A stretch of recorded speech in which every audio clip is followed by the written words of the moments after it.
In this lecture, we're going to review how to deal with forces, how to record forces in Cartesian format. In this case, this is a 3D force system. As you can see, we have an X, a Y, and a Z axis. And there's actually sort of a couple of different ways to report the answers. One is in Cartesian format, which I'm going to show you here, and the other is in coordinate format. The first thing to note is let's take a look at the forces and kind of try to understand where they're going. It's sometimes challenging to represent a 3D force system on a 2D plane. So let me talk with you about how I'm going to represent these in my lectures. First of all, look at this force right here, the 500-pound force. You will see that it has an extension line drawn to the z-axis and an extension line drawn to the y-axis. When you see this notation right here, this type of diagram, that indicates to you that that force has a z and y component only. There is no x component. Let's take a look at the 800-pound force. It's a little bit harder to describe. Imagine the x-y axes make up a plane, so there is a plane right here. This green rectangle that you see, that is on the xy plane. This 800-pound force is going below that. So this 800-pound force has what we will define as a positive x component, a positive y component, and a negative z component going down in this direction. The first step is to draw a working diagram. I just copied the given diagram exactly. Your working diagrams always need to have a sign convention. We also need to give variable names to all of our forces and angles. So I'm going to call this force F1. That's the 500-pound force. And I'm going to call the 800-pound force F2. I also need to give variable names to my angles. So I called this 30-degree angle delta. And I called this 45-degree angle epsilon. The first step in breaking this problem down is to take each force and to solve for their I, J, and K components. When we look at I, J, K, those very easily correspond to I is X, J is Y, and K is Z. So I will start with F1. So F1 equals plus or minus F1 times I plus or minus F1 times J plus or minus F1K. Now, F1, as I said earlier, has no I component. There's no X component, so F1I is 0. On the next line, we can now put in what each of those components are. F1's J component, well, F1's going in the positive direction on the y-axis, so that's a positive. And if we look at our slope triangle, it's a 3, 4, 5 slope triangle. 4 corresponds to y and 5 corresponds to F1. So that's 4 over 5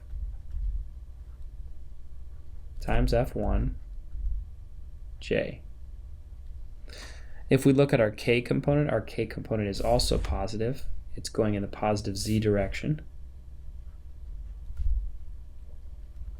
And that would be 3 over 5, because 3 corresponds to the z-axis, F1K. Now we can plug our numbers in. And F1 in Cartesian format is going to be 400 J plus 300K pounds. You'll notice that the pound sign actually goes outside of the parentheses in this case. Next, we want to take F2 and break F2 down into its I, J, and K components. F2 has an I on the X, a J on the Y, and a K in the negative Z direction. So that means F2 equals, F2's X component is what I've called the positive X direction. In order to figure out F2's X component, we have to think about the trig here. This is two right triangles. The first right triangle I will highlight in yellow. This right triangle is made up between F2, a projection of the z-axis, and the xy plane. That is a right triangle with the right angle right here between the xy plane and the z-axis, with a 45-degree angle between F2 and the xy plane. The second right triangle I will highlight here in orange. This right triangle is made up between the x-axis, a projection of the y-axis, and the projection of F2 onto the xy plane.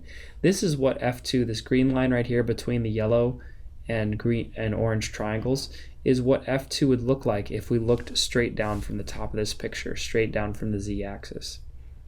That is a right triangle with the right angle right here between the x and the projection of the y, and the angle here is 30 degrees. In order to get F2 onto the x-axis, we actually have to use a double trig function. If we were going to find the length of this green line, we would need to take F2 and multiply it by the cosine of epsilon.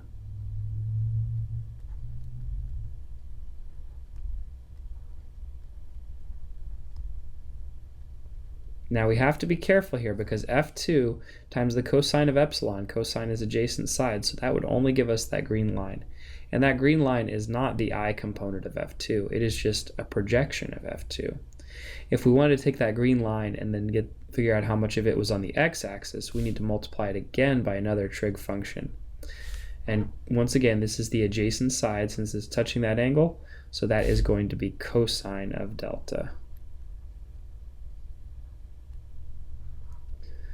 So once again, to get F2 onto the x-axis, we take F2, we multiply it by the cosine of this epsilon here, which will give me this green line. We then take that value from the green line and multiply it by the cosine of this delta, and that will give me F2's x component. Likewise, F2's y component is in the positive direction. Once again, we'll need to start with the same thing. We will need to take F2 and multiply it by the cosine of epsilon to get this green line. After that, we would then take this green line, and as cosine was the adjacent side, the sine of delta times that is going to give us the opposite side, which is this side over here. That corresponds to F2's y component. So that's going to be F2 cosine epsilon times sine of delta. Once again, we take F2, multiply by the cosine of epsilon. That gives us this green line. Taking that green line then, the projection of F2, and multiplying it by the sine of delta gives us the opposite side right here, which is the same length as F2's y component. Last, we need to figure out what F2's z component is. In this case, you see this yellow triangle here, F2's z component is going down below the xy plane, which means it has a negative value. And in order to figure out the length of this line right here, which corresponds to the projection of F2 on the z-axis, that's a right triangle as we've already established. F2 times the cosine of epsilon would give me this green line up here, therefore F2 times the sine of epsilon would give me this line. Those double trig functions can be a little bit tricky, so make sure that you understand where I got those values from.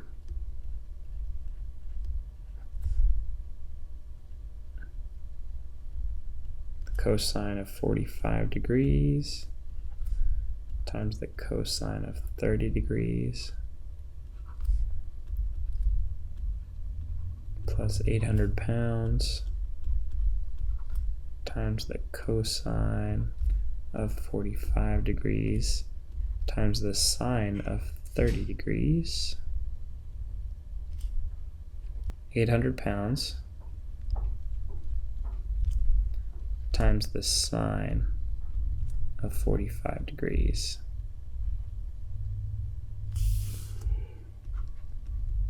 And F2 will equal 489.898 I plus 282.843 J minus 565.685 K pounds. Please feel free to ask questions whether you're on the homework or the test. about understanding the projections here. Like I said, it's challenging sometimes to represent the 3D picture on 2D space. So I am perfectly fine with you asking questions about understanding what's going on. I'm not on a test, I'm not going to help you with the math, but I would be able to answer a question such as, is this F2 going below or above the XY plane? Our final step here is to solve for FR. And FR equals F1 plus F2. When we have things in Cartesian format, we can just add them together because the signs are already denoted in their Cartesian values. So F1 is 400J plus 300K pounds, and F2 was, which means that FR equals 49.898 I plus 682.843 J minus 265.685 K pounds. After you've underlined the answer 3 times, so the answer here in Cartesian format, FR equals 489.9 I plus 682.8 J minus 265.7 K pounds.